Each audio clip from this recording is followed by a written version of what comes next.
नाम काजल है। मैं सबकी फेवरेट हूँ। मम्मी, पापा, पीयूष भैया, ईशा दीदी, सबकी। फिर ऐसा क्यों हुआ? मेरी क्या गलती थी? क्यों हुआ ऐसा मेरे साथ? क्यों?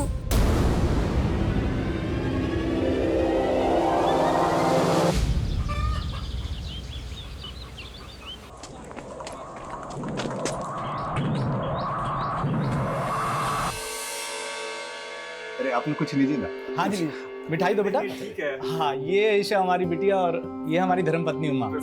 चाय लीजिए। द्वारकानाथ जी, हमारे तीनों बच्चे ईशा, पीयूष और काजल बड़े ही सुशील और संस्कारी मम्मी, हैं। पापा वो ना आज स्कूल में।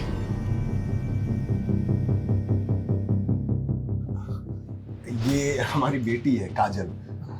काजल, सबको नमस्ते करो। हाय। अरे काजल, तेरे कपड़ों को क्या हुआ? वो हम स्कूल में खेलते वक्त गिर गए थे। जाओ, कपड़े बदल के आओ। कहा है ना कि काजल हम तीनों में सबसे छोटी है, इसलिए सबसे ज्यादा नटखट है। वो कहते हैं ना, छोटे पैकेट में बड़ा धमाका।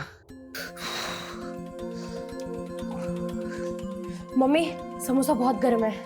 अच्छा, हमें तो आज तक कुछ बना कर नहीं दिया। और हमको भी कहाँ खिलाया। तुम दोनों क्या कर रहे हो यहाँ पे? ये लो जूस। अरे, होने वाले जीजा जी से मिलने आए है ना पीयूष भैया? और नहीं तो क्या। दिवेश जीजू, हम तीनों भाई बहन है ना, हर जगह साथ जाते हैं। तो अगर आप ईशा दीदी को लेकर गए तो हमको भी साथ लेकर जाना पड़ेगा। और हमको भी। अरे बाप रे। अब एक काम करते हैं, तुम तीनों को कहीं जाने की जरूरत नहीं है। शादी के बाद हम ही यहाँ रहने आ जाते हैं। तो बड़ा मजा आएगा, क्यों ईशा दीदी?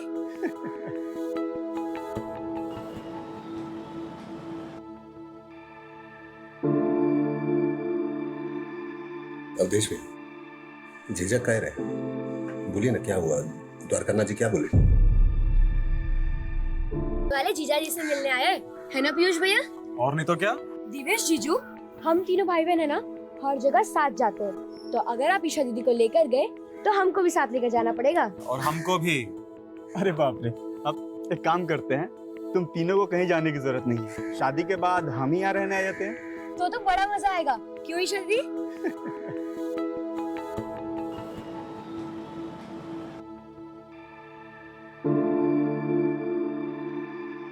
अवधेश भैया, झिझक कह रहे, बोलिए ना क्या हुआ?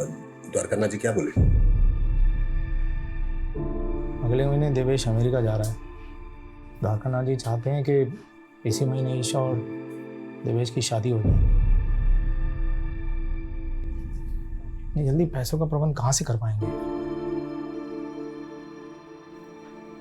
भैया, ईशा भी हमारी बेटी की तरह है, तो शादी का आधा खर्चा हम उठाएंगे। और कल हम शेखर से भी बात करते हैं, वो भी जरूर मदद करेगा। नहीं महेश, बाहर वालों को घर के मामले में इन्वॉल्व करने की जरूरत नहीं है। भैया, बचपन का दोस्त है मेरा, वो देखिएगा, वो खुशी खुशी मदद करेगा। हाँ ताऊ जी, शेखर चाचा बहुत अच्छे हैं। महेश, तूने हमारा आधा बोझ हल्का कर दिया। अरे भैया, काजल की जब शादी होगी ना तब हमारी शादी? नहीं ताऊ जी, हम शादी नहीं करेंगे। हम तो मम्मी के साथ रहेंगे।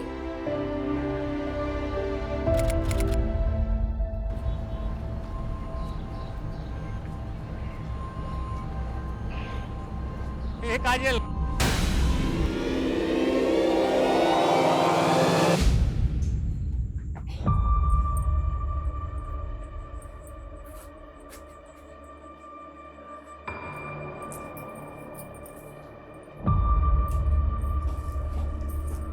आने दो काजल।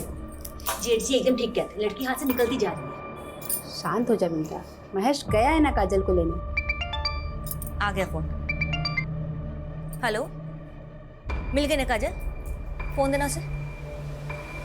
वृंदा, काजल भारती के घर आई ही नहीं। क्या? तो कहीं कहाँ वो? महेश, मिली क्या? नहीं। देख, तू चिंता मत कर, किसी ने कुछ कह दिया होगा, यहाँ वहाँ मुंह फुला के बैठी होगी, मिल जाएगी। चल वहां ढूंढते हैं।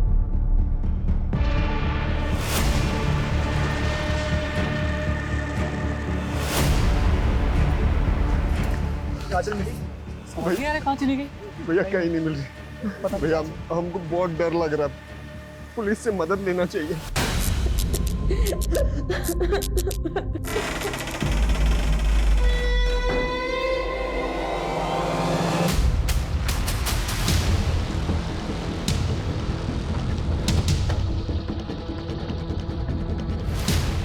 आपने आखिरी बार काजल को यहीं देखा था? जी हाँ। अरे पापा, रास्ता भूल गए क्या? हमारा घर तो उस तरफ है। बेटा भूला नहीं, बस है ना, मैं काम पूरा करके आ रहे हैं। तो हम भी आपके साथ चलते हैं और आते वक्त हम चॉकलेट ले लेंगे। बेटा तो चॉकलेट तो शंभू चाचा से ले ले, हम बस काम खत्म करके आ गए। काजल की तस्वीर सभी पुलिस स्टेशन में सर्कुलेट करो। सर, आसपास की सभी दुकानें बंद हैं।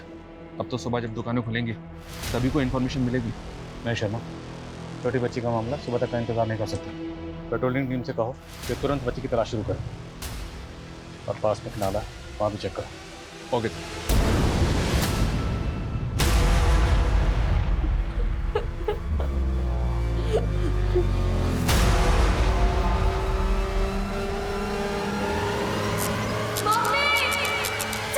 कहाँ जा रही बिंदा? कहाँ जा रहे? काजल नहीं कहाँ जा? मुझे जाना पड़ेगा उसमें। आ जाएगी काजल बेटा, तू शांति रखना। भाभी अभी तक नहीं आई है, पता नहीं कहाँ होगी हमारी बच्ची। कुछ नहीं होगा उससे, आ जाएगी वो। नहीं आई ना भाभी अभी तक। आ जाएगी ना काजल, तू शांति रखना। किस साल में होगी, कहाँ होगी? भाभी हमको हमारी काजल चाहिए। आ जाएगी बेटा।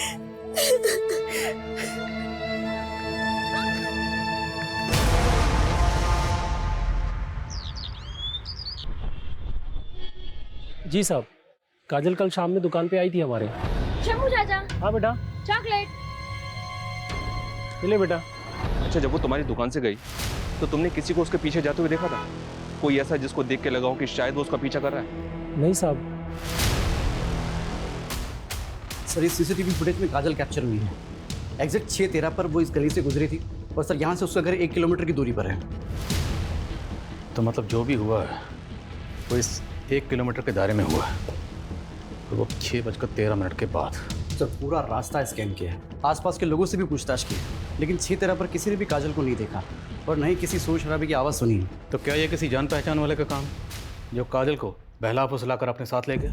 कोई करीबी? क्योंकि अगर ये किडनैपिंग का मामला होता तो अब तक फिरौती का कॉल आना चाहिए था।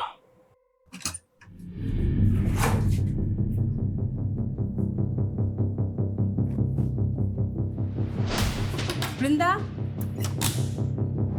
पापा नहीं मिल रही। नहीं मिली। वृंदा मिली? नहीं। अम्मा पूरा घर छान लिए, पड़ोसी में पूछ लिया, चाची नहीं मिल रही। भगवान, कहाँ गई होगी? भाभी आप और ईशा यही रहिए, हम लोग बाहर जाकर देखते हैं।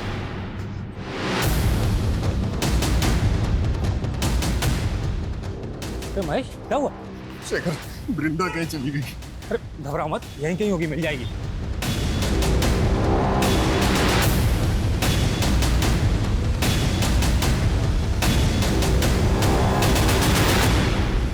वृंदा मामी मामी, आप यहाँ क्या कर रही हैं? आ जाएगी काजल।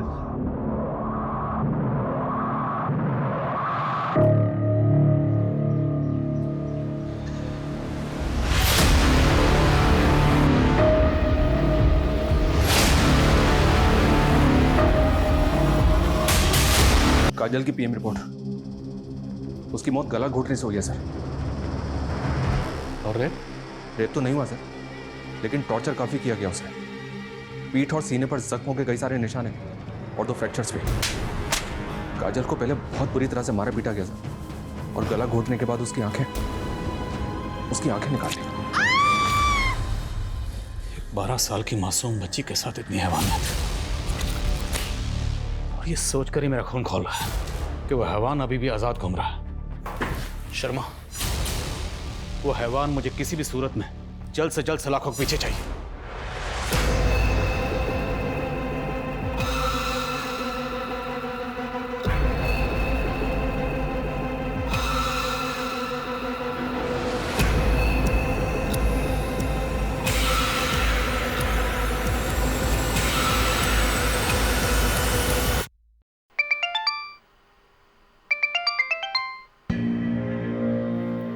कौन बार बार फोन कर रहा है? देवेश के पिताजी हैं, शायद शादी की तारीख फिक्स करने के लिए फ़ोन कर रहे होंगे। शाम को बात करते हैं उनसे, बोल देंगे कि 6 महीने के लिए शादी टाल दें। लेकिन अगर देवेश एक बार अमेरिका चला गया तो फिर पता नहीं कब लौट कर आएगा।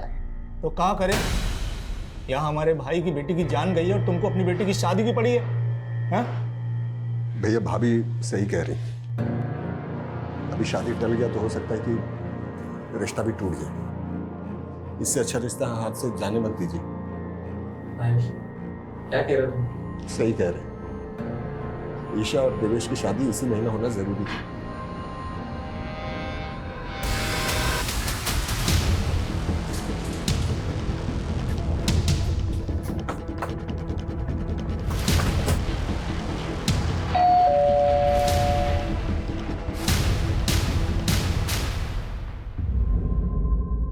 सब ऐसा हमने क्या बिगाड़ा था किसी का, जो हमारे कलेजे के टुकड़े के साथ ऐसा करती।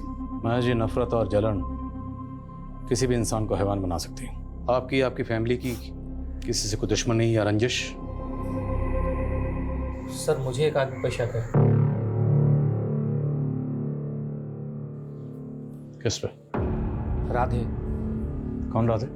सर वो यहीं पास में रहता है, महेश का दूसरे रिश्तेदार भी लगता है। मानसिक रूप से थोड़ा बीमार है, बहुत ही गुस्सैल और अड़ियल इंसान है। अभी पिछले महीने एक नेहा नाम की लड़की को उसने बहुत परेशान किया था। छोड़ दो मुझे। अगर तुम मेरे साथ नहीं खेलोगे तो मैं तुम्हें किसी के साथ खेलने नहीं देंगे। चलो। काजल, तुमने मुझे मारा, मैं तुम्हें नहीं छोड़ूंगा। मुझे मारना मत पापा, मुझे मारेंगे, मुझे मारना मत। नहीं मारेंगे, जो पूछ रहे हैं उसका जवाब दो। इस काजल ने तुम्हें मारा था ना? काजल, बुरी बुरी आंखों वाली काजल, इसने मुझे मारा था इधर लकड़ी से 5 बार। काजल ने तुम्हें मारा इसलिए तुमने काजल को मार दिया? शर्मानी चाहिए आपको। मेरा बेटा दिमागी तौर पे कमजोर है, इसे देखकर आपको लगता है कि वो किसी की जान ले सकता है? जानलेवा हमला तो कर ही चुका आपका बेटा कई लड़कियों पर। काजल ने तो पीटा भी था उसे, हो सकता है बदला लेने के लिए। बदला तो महेश और उसका परिवार ले रहा है हमसे साहब। अवधेश, महेश और हम दूर के रिश्तेदार हैं। पुष्यनी जायदाद के लिए हमारा केस भी चल रहा है कोर्ट में। उसका फैसला हमारे हक में आया, उसी का बदला लेने के लिए महेश हमारे बेटे को फंसा रहा है। हाँ, लेकिन राधे की जहनी हालत की वजह से हमें उसकी कस्टडी नहीं मिलेगी। लेकिन सर, अगर कस्टडी नहीं मिलेगी तो इंटेरोगेट कैसे करेंगे? राधे की कस्टडी हमें एक ही सूरत में मिल सकती है, या तो हमारे पास उसके खिलाफ कोई ठोस सबूत हो या फिर कुछ चश्मदीद गवाह। राधे पर हर वक्त नजर रखो और ये भी पता करो क्या महेश की फैमिली की किसी से कोई दुश्मनी थी। टाइम वेस्ट करो, इनकी हड्डी पसली एक कर दो। जब तक उस आदमी का नाम याद ना आना है, छोड़ना मत इनको। सर मुझे लगता है नशोड़ियों ने उठाया काजल को और अब कहानियां बना रहे हैं। मुझे राधे को भी डाउट है सर। तो सवाल यह है कि काजल को अगर राधे या कोई और जबरदस्ती उठाकर लेकर गया होता तो काजल शोर तो मचाती। ऐसा कुछ हुआ ही नहीं। क्यों? हो सकता है सर पीछे से हमला किया अचानक। दोनों नशेड़ी पर नजर रखो और राधे से पूछताछ करते रहो, देखते के सामने आता। Right sir. और एक बात सर, हमने काजल के नेबर्स और घर वालों से तो बात की है, लेकिन काजल जिस स्कूल में पढ़ती है वहां पे बात नहीं की अभी तक। शर्मा, महज 12 साल की बच्ची थी, तो स्कूल में ऐसा क्या हुआ होगा जो बात मर्डर तक पहुंच जाए? जुवेनाइल क्राइम्स आजकल काफी बढ़ गए हैं, इसलिए सर स्कूल क्राइम और शूटआउट बाहर के देशों में भी देखने को मिले हैं और हमारे यहाँ भी। ठीक है, बात करते हैं स्कूल में। 1 2 3 4 5 6 7 अरे रे, देखो तो बेचारी काजल गिर गई। इसे तो प्रीफेक्ट बनना था ना। चलना आता है नहीं, बनेंगे प्रीफेक्ट। तुम खुद को बुली समझते हो? हम बुली समझते नहीं है बच्चों, हम बुली हैं। स्कूल में सब डरते हैं हमसे। गुड मॉर्निंग सीना sir. Good morning sir, good morning. देखा कैसे डर गया ना। दोबारा हमें यहाँ हमारे दोस्तों को तंग मत करना, वरना सच में प्रिंसिपल सर को बता देंगे। फिर ना ही तुम प्रीफेक्ट रहोगे और ना ही स्कूल में। उस दिन के बाद से आकाश उसके पीछे पड़ गया था और एक दिन तो उसने हद ही कर दी। छोड़ो मुझे। मुझ पे हंस रही थी ना। ऐसा करते हैं, इसे स्टोर रूम में बंद कर देते हैं। अब पड़ी रहे इधर ही।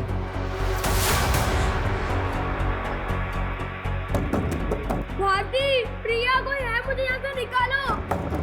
फिर हमने आकाश को 10 दिन के लिए स्कूल से सस्पेंड कर दिया और उसे प्रीफेक्ट की पोजीशन से हटा दिया और उसकी जगह हमने काजल को प्रीफेक्ट बना दिया। मानते हैं सर, हम काजल को बहुत परेशान करते थे, लेकिन हम उसको कुछ नहीं किए। काजल की वजह से आपको 10 दिन के लिए स्कूल से सस्पेंड कर दिया गया। आपको प्रीफेक्ट से हटाकर काजल को प्रीफेक्ट बना दिया गया। बुरा तो लगा होगा ना बेटा आपको? ये कैसा सवाल है सर? ऐसे सवाल पूछ के हमारे बेटे को टॉर्चर मत कीजिए ना सर। हेलो, अरे बोला ना आपको, लोडिंग हमारे सामने होगी, एक छोटा सा काम निपटा के आ रहे हैं ना हम। हाँ सर, बेटा ऐसा वैसा लड़का नहीं है, टॉपर है क्लास का। अगर आप बोला ना आपको, पहुंच रहे हैं। क्या कह रहा था मैं, आप हमारे बेटे को परेशान मत कीजिए। ये क्या कर रहे हैं आप? आपको मालूम है कितना इंपॉर्टेंट काम? आपके बेटे के फ्यूचर और उसकी जिंदगी से ज्यादा इंपॉर्टेंट काम है। बात को समझिए ना सर। आप बात को समझने की कोशिश कीजिए। जो लड़की मरी है ना, उसकी जिंदगी भी इंपॉर्टेंट थी। उसका कत्ल हुआ और उसके कातिल को ढूंढना हमारा काम है, और ये काम सबसे ज्यादा इंपॉर्टेंट है। सॉरी सर, आप जो पूछना चाहते हैं पूछिए। हमें पूरा भरोसा है हमारे बेटे ने कुछ नहीं किया। हाँ ठीक है, उसको पकड़ के रखो। नमस्कार सर। मैं तुम्हें फ़ोन करता हूँ। हाँ, कत्ल का कुछ पता चला? हमारे पास रोज़ बहुत सारे केसेस आते हैं, इंसानों की गुमशुदगी के, हत्या के, अपहरण के। अब क्या करें, हम उन केसेस पे ध्यान दें या पूरा का पूरा पुलिस महकमा तुम्हारे गाय के हत्यारों के पीछे लगा दें? बोलो क्या करें?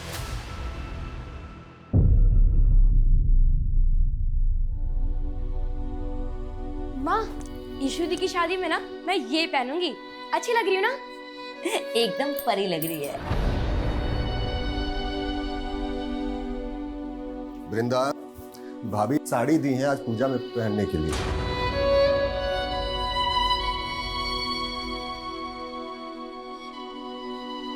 काहे अपना जख्म कुरेद रही है? हम कहे थे ना, काजल का सारा चीज खुद से दूर कर दो।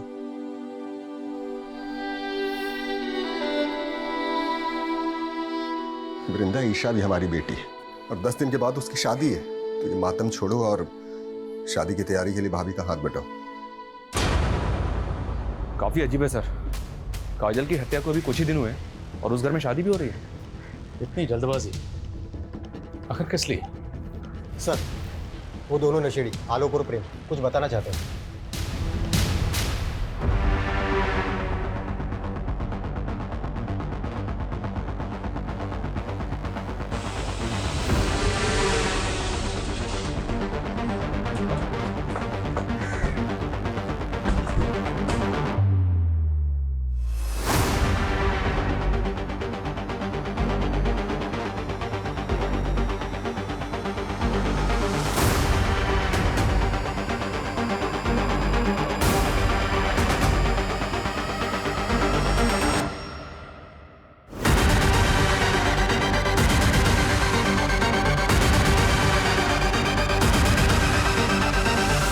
चलें शेखर? शेखर? सर, क्या शेखर ने काजल को मारा? नहीं सर, हम नहीं मान सकते सर। देखिए, हमें 2 चश्मदीद गवाह मिले जिन्होंने उस रात काजल को शेखर के साथ जाते हुए देखा था। लेकिन सर, शेखर हमारा बचपन का दोस्त है सर।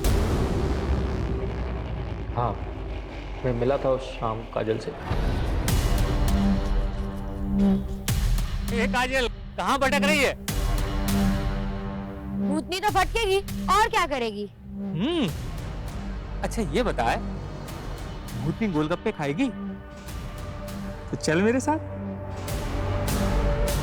फिर तुम काजल को अपने साथ ले गए, उसे मारा पीटा, उसका गला दबाया और उसकी आंखें निकाल ली। इतनी घटिया हरकत, तुम जैसे इंसान को तो जीने का भी हक नहीं। हाँ सर, सही कहा आपने, मुझे जीने का कोई हक नहीं। मुझे फांसी दे दीजिए सर।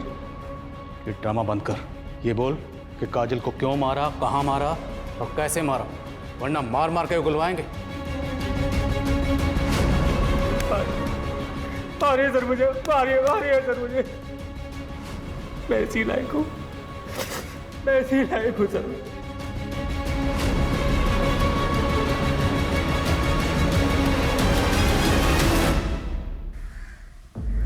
पहली बार ऐसा महसूस हो रहा है जैसे इस केस को क्लोजर नहीं मिला। चश्मदीद गवाह है, कातिल ने अपना जुर्म कबूल कर लिया, भी ऐसा लगता है जैसे केस सॉल्व नहीं हुआ। क्यों सर? पहली बात तो ये है कि शेखर ने काजल को अगर मारा है तो मोटिव क्या था उसने नहीं बताया। उसने काजल को कहाँ मारा नहीं बताया, काजल को कहाँ छुपा के रखा था नहीं बताया, यहाँ तक कि काजल को पेट पर कब लटकाया उसने कुछ नहीं बताया। तो आपको लग रहा है सर शेखर हमसे झूठ बोल रहे हैं? लेकिन सोचने वाली बात तो ये भी है सर कि कोई खून का इल्ज़ाम अपने सर पे क्यों देगा? यही सवाल तो ध्यान में घूम रहा है, पर मेरी गट फीलिंग कहती है शेखर खूने नहीं। राधे के कोई अपडेट? नहीं सर, उसके घर के आसपास लोग लगाए हैं, लेकिन उस दिन के बाद वो घर से ही बाहर नहीं निकला। शायद बाप ने रुक रखा हो। आकाश और उसके फादर विवेक, उनकी बैकग्राउंड भी खंगालो। हो सकता है टॉपर बेटे के सस्पेंशन से बखला कर उसने ये कांड किया। सर आज ही अपने खबरों को काम पे लगाता हूँ। पता कर। सर एक बात दिमाग में आई है, ये भी तो हो सकता है सर कि ये शेखर किसी और को बचाने के लिए इल्ज़ाम अपने सर पे ले रहा है। महेश उसका बचपन का दोस्त है। शेखर ऐसा क्यों करेगा? ये शेखर की फैमिली प्रयागराज में नहीं रहती है?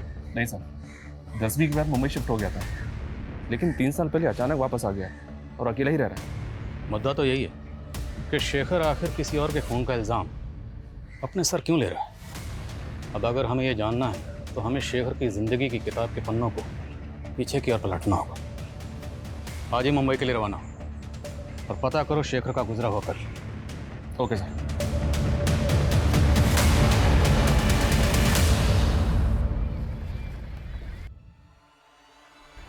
शेखर आज मत जाओ ना ऑफिस। क्या करें, जाना तो हम भी नहीं चाहते, पर हम ना अपना सारा काम जल्दी से जल्दी निपटाना चाहते हैं ताकि अपने बच्चे और तुमको ज़्यादा से ज़्यादा समय दे सकें। चलो अपना ध्यान रखना।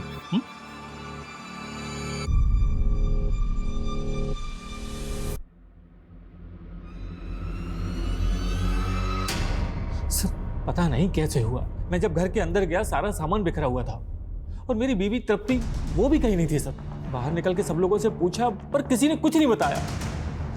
सर प्लीज उसे ढूंढ दीजिए सर। सर मेरी बीवी मां बनने वाली है।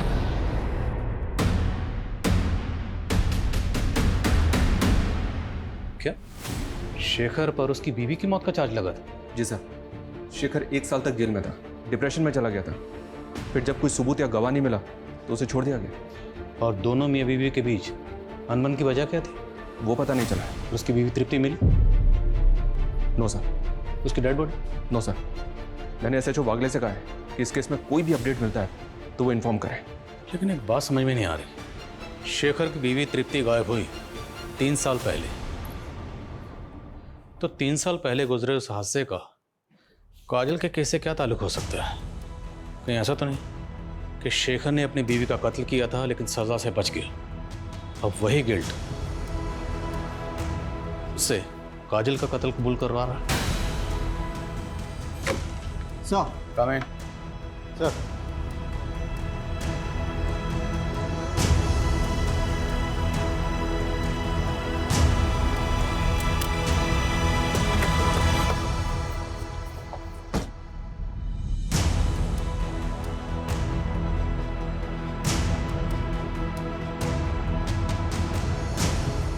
माफ़ी चाहते साहब आपको तकलीफ़ देने के लिए। दरअसल हम नहीं चाहते कि ये बात फैले और हमारी बच्ची किसी मुसीबत में फंस जाए। बेफिक्र रहिए, कुछ नहीं होगा। बोलो भारती, क्या बताना चाहती हो? बोलो बेटा।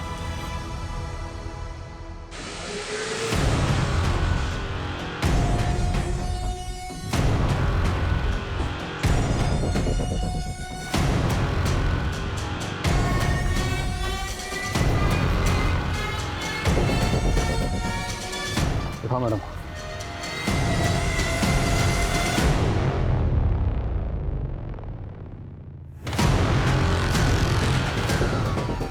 सर हमने क्या किया सर? सर हमने कुछ नहीं किया सर। ये क्या कर रहे हैं साहब? हमारे बच्चे हैं साहब। इन्होंने क्या किया?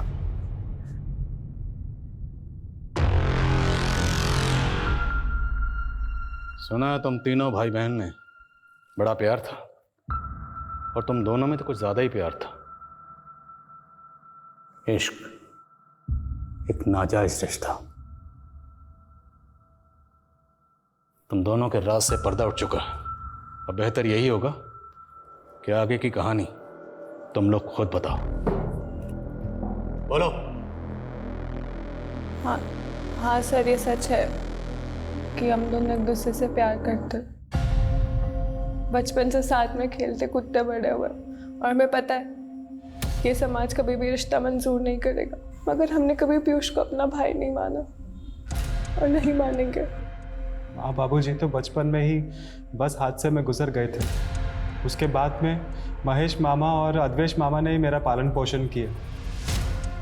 ईशा की शादी हम किसी और से होते हुए नहीं देख सकते थे, और ना ही ईशा के साथ शादी हम सबके सामने कर सकते थे, इसीलिए हमने ये रिश्ता सबसे छिपाया था। पीयूष, 1 महीने में शादी हो रही है हमारी। मर जाएंगे लेकिन किसी और से शादी नहीं करेंगे। हम तेरी शादी के 1 दिन पहले यहाँ से भाग जाएंगे, मुंबई चले जाएंगे। फिक्र मत करना तू, मत कर तू फिक्र, मैं सब संभाल लूंगा। ईशा दीदी, पीयूष भैया। अगर काजल इसके बारे में पूरे परिवार को बता देती तो तुम दोनों के भागने का प्लान चौपट हो जाता। उस दिन तुम काजल को भारती के घर के बाहर मिले थे। झूठ तो बोलना मत, क्योंकि भारती हमें सब कुछ पहले ही बता चुकी है। हाँ, ये बात सच है सर। हम जानते हैं हमसे बहुत बड़ी गलती हो गई है। ईशा को भी समझ में आ गया है। हमने भागने का प्लान भी कैंसिल कर दिया है। सच्ची, सब कुछ वैसा ही चलेगा जैसा कि घर वाले चाहते हैं। तुम समझ रही हो ना हम क्या कह रहे हैं? तुम किसी को बताओगे तो नहीं? ठीक है भैया, हम किसी को नहीं बताएंगे, पर आप अपना वादा तो नहीं तोड़ोगे ना? नहीं, पक्का वाला प्रॉमिस। ठीक है। काजल ने वादा किया था कि वो किसी को कुछ नहीं बताएगी। हमने भरोसा किया था उस पर उसने तुम्हारे विश्वास को तोड़ दिया। उसने अपनी दोस्त भारती को सब कुछ बता दिया था। तुम काजल को मिले, अब उसे अपने साथ ले गए, उसे मारा पीटा, उसकी आंखें निकाल ली, उसका गला दबाया। नहीं सर, ये बिल्कुल झूठ है सर। हमने काजल को नहीं मारा। इसी भतीजी की शादी के लिए मरे जा रहे थे ना आप? हाँ, अपनी बेटी के शौक से ज्यादा आपको उसकी शादी की पड़ी थी। ईशा और पीयूष के साथ साथ आप भी मेरी बेटी की मौत के जिम्मेदार हैं।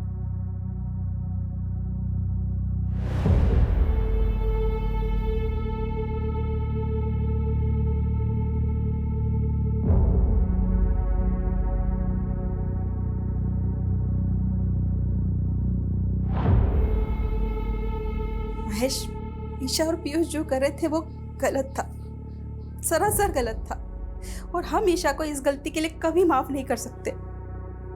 लेकिन मेरा दिल ये मानने के लिए तैयार ही नहीं है कि ईशा काजल को मार सकती है। अरे, अपनी सगी बहन मानती थी वो उसे। हाँ महेश, हमें तो लगता है कि ये काम सिर्फ पीयूष का है। भैया, हम हमेशा आपका इज्जत किए, आपके हर बात को माने, लेकिन इस मामले में अच्छा होगा कि आप कुछ न बोलिए।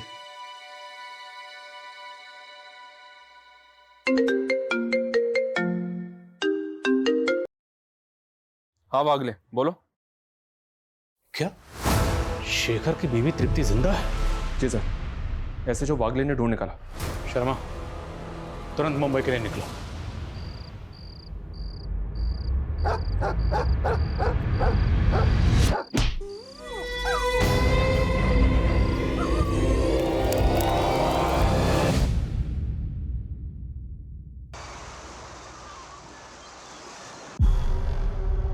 मुझे किसी ने अगवा नहीं किया था।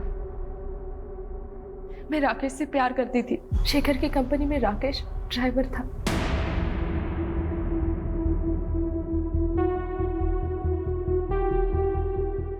और मैं शेखर को छोड़ना चाहती थी, इसीलिए ये हम दोनों का प्लान था। अपनी आजादी के लिए तुमने एक बेकसूर को फंसा दिया। इससे तो अच्छा होता कि तुम उससे साफ साफ बात कर लेते, डिवोर्स दे देते। मेरे फैमिली वाले मुझे डिवोर्स लेने नहीं देते, पर तब मैंने ये नहीं सोचा था कि शेखर मेरे खून के इल्जाम में जेल चला जाएगा। पर एक तरह से मैंने भी सजा भुगती। कैसी सजा? शेखर से अलग होने के बाद मैं कभी खुश नहीं रह पाई। मेरा बच्चा भी मरा हुआ पैदा हुआ। शेखर भी डिप्रेशन में था और अभी भी जेल में बंद है वो। एक बच्ची के खून का इल्जाम है उसके सर पे। सब शेखर कभी खून नहीं कर सकता। वो तो बहुत नेक इंसान है। मैं ही बेवकूफ थी जो उसको समझ नहीं पाई।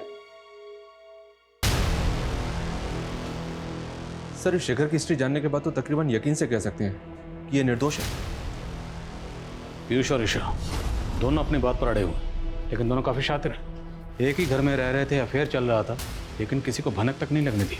लेकिन सर, पीयूष के खिलाफ हमारे पास कोई सबूत नहीं। पीयूष से मिलने के बाद काजल सीधे अपने घर गई थी, जहाँ उसके पिता और शेखर उसे मिले थे। यानी कि पीयूष से मिलने के बाद तो बिल्कुल ठीक थी। राधे की कोई अपडेट? नहीं सर, कोई सस्पिशियस मूवमेंट नहीं है। तो फिर आखिर इस केस की चाबी है कहाँ? एक काम करते हैं, शुरू से शुरू करते हैं। काजल सबसे पहले मिली थी पीयूष को भारती के घर के बाहर। उस वक्त बजे थे 5:15 सर। 5:15।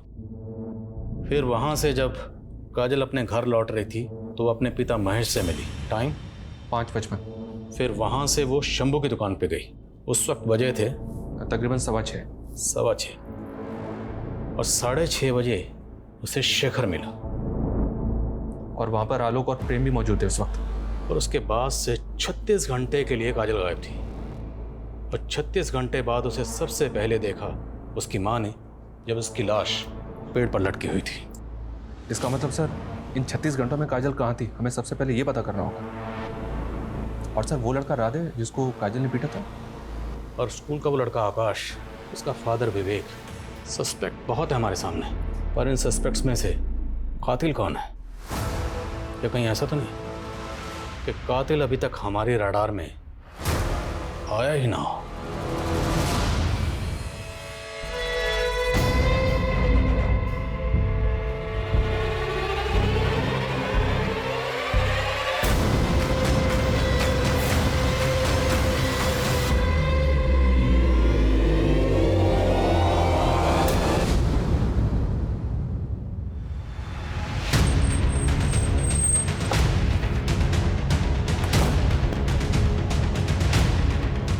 जय हिंद सर।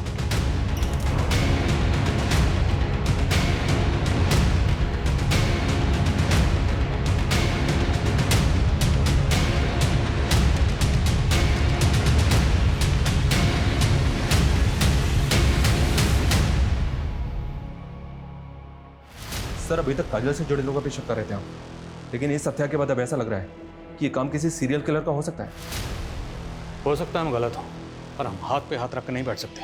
हमें आगे तो बढ़ना होगा, चलते रहना होगा, वाला डायरेक्शन में ही सही।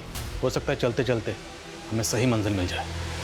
सर, लोकल पुलिस स्टेशन से केस फाइल की कॉपी मंगवाई है।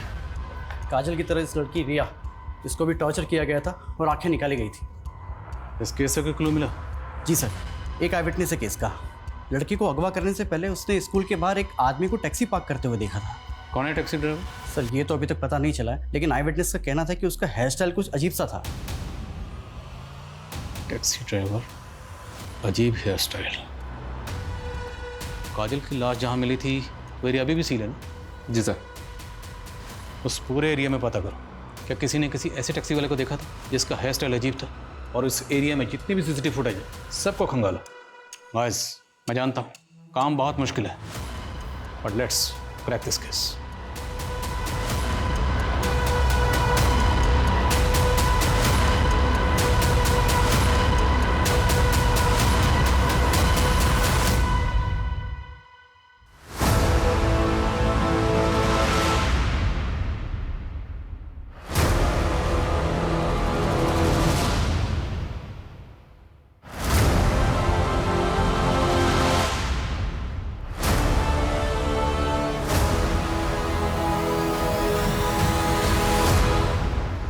टायर मार्क्स की तरफ हमने कभी ध्यान ही नहीं दिया।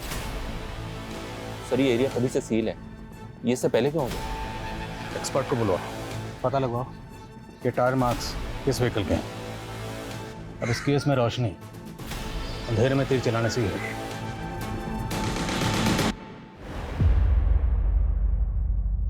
पीयूष जा चुका है और अब उसे कभी याद भी मत करना। अरे शुक्र मना कि देवेश तुझसे अब भी शादी करने के लिए तैयार है। ईशा, अब और कोई कांड मत करना। हम वादा करते हैं माँ, अब जैसा बोलेगा हम वैसे ही करेंगे। सर, मैं प्रयागराज में हुए दूसरे सिमिलर केसेस ढूंढ रहा था, तो ये केस मेरे सामने आया, अवनी दीक्षित का। काजल, रिया और अवनी, तीनों केसेस में विक्टिम को पहले टॉर्चर किया गया, उसके बाद उनकी आंखें निकाली गई। और सर, इन तीनों में से किसी का भी रेप नहीं हुआ।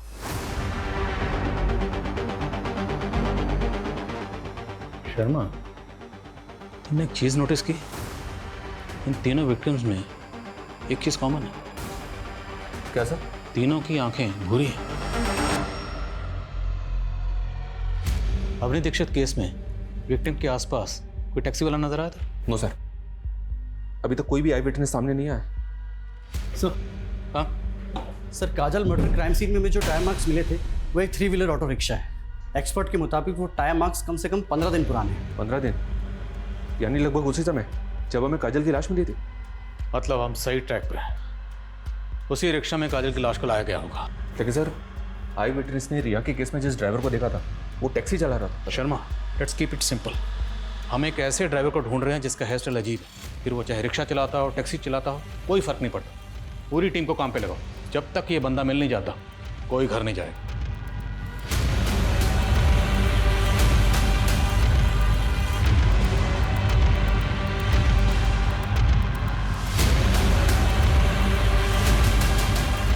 सर, ये 2 ड्राइवर्स मिले हैं, दोनों की अपनी अपनी कहानियां हैं, अपने अपने अलीब हैं। एक मिनट सर, ये आदमी, इसको तो देखा है मैंने सर। कौन है ये तो वही ड्राइवर है सर जिसके साथ शेखर की बीवी तृप्ति भागी थी। राकेश नाम है इसका। सर, अभी कुछ देर पहले ही छोड़ा है मैंने, ज्यादा दूर नहीं गया होगा, उठा लेते हैं उसे। नहीं, रुको रुको रुको, जाने दो उसे, लेकिन नजर बनाए रखो। ये जो भी है अब इसे सबूत के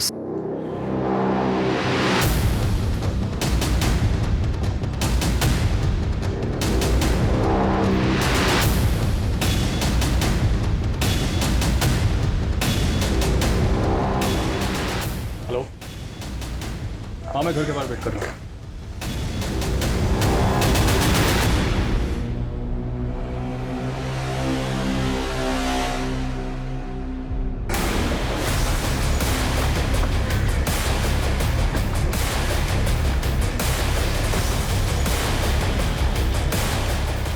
अब लगाइए मेहंदी।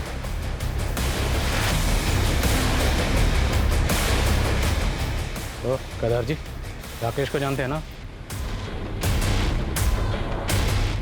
इतनी जल्दी भूल गए? अभी तो मिले थे गली, अच्छी याद आया, लेके जाओ।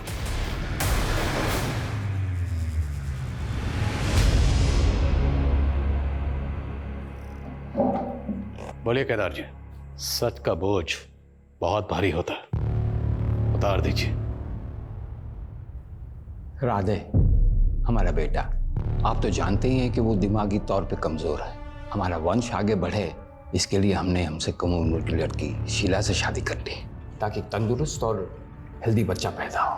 3 बार हमारी बेबी उम्मीद से थी, लेकिन तीनों बार बच्चे पेट में ही मर गए और हमें हर हालत में तंदुरुस्त बच्चा चाहिए था। इसलिए हम हमारी बीवी को लेकर बंबई चले गए।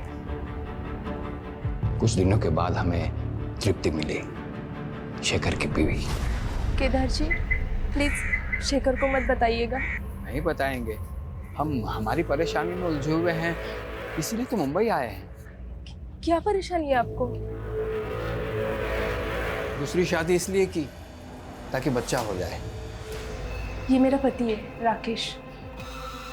बंबई इसलिए आया हूँ कि बीवी का इलाज हो जाए तो मैं घर का चिराग मिल जाएगा। राकेश हमें एक बाबा के पास लेके गया, उसने उपाय भी बताए। तेरी पत्नी जिंदा बच्चे को जन्म दे सकती है, लेकिन उसके लिए तुझे बलि देनी होगी। 3 गायों की बलि, 10 कुत्तों की बलि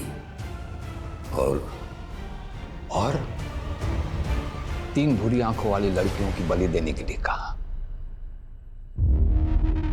राकेश ने कहा कि गाय और कुत्ते की बलि तो वो खुद दे देगा। जानवर को मारना इतना मुश्किल नहीं, लेकिन इंसान को। काजल को कैसे चुना? किस्मत है साथ दिया साहब। मेरी बीवी का पहला पति शेखर भी वहीं रहता था, काजल को अच्छे से जानता था। हमने उस रात काजल को रोका और उसे बताया कि तुम्हारे शेखर चाचा की खोई हुई बीवी मिल गई है। शेखर चाचा की बीवी? आप उन्हें जानते हो अंकल? हाँ बेटा, अच्छी तरह से। उनकी फोटो भी है मेरे पास, ये देखो। अभी कहाँ है वो? चलो मेरे साथ, मिलवाता हूँ उनसे। तृप्ति चाची कहाँ है? है ना कत्थई आंखें, जैसी चाहिए थी।